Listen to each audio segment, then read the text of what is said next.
Però vorrei che adesso con me agisse anche Davide Ragazzoni, perché vi leggerò qualche frammento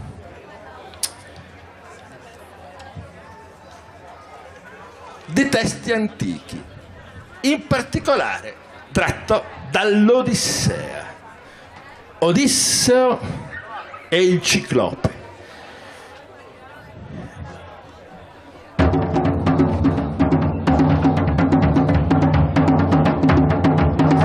E lui m'offerse splendidi doni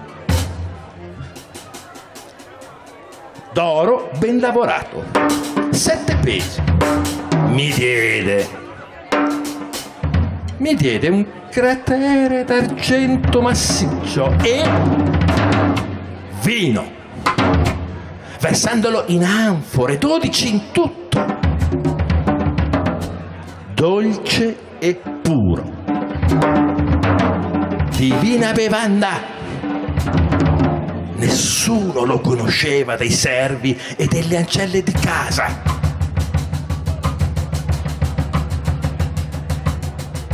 Ma lui solo e la sposa e la dispensiera fedele.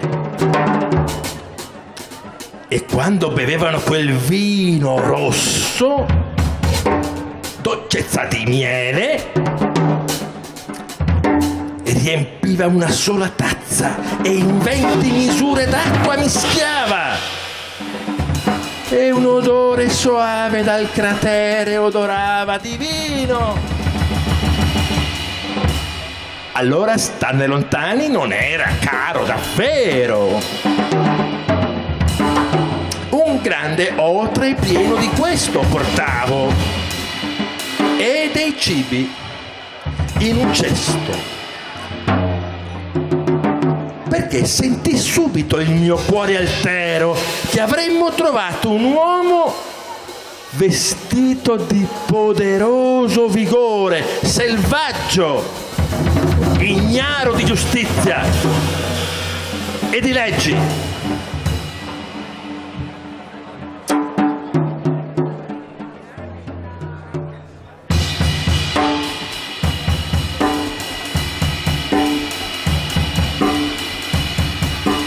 Questo era il vino di Omero, ma il vino di Euripide, le Baccanti, una tragedia tutta dominata da questa divinità splendente di gioventù e bellezza, elargitrice di felicità ed oblio.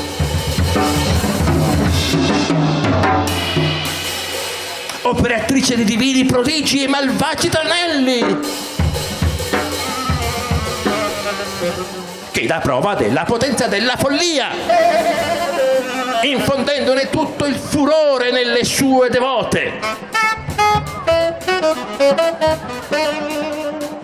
Mistici riti, orge degne di essere conosciute, che vengono praticate da donne che hanno abbandonato le case, vagano sui monti boscosi, onorando con le danze questo nuovo dio.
Grazie, questo era Volo ma da solo, una raffinatissima rima, sempre indicante l'atto del santo che vola.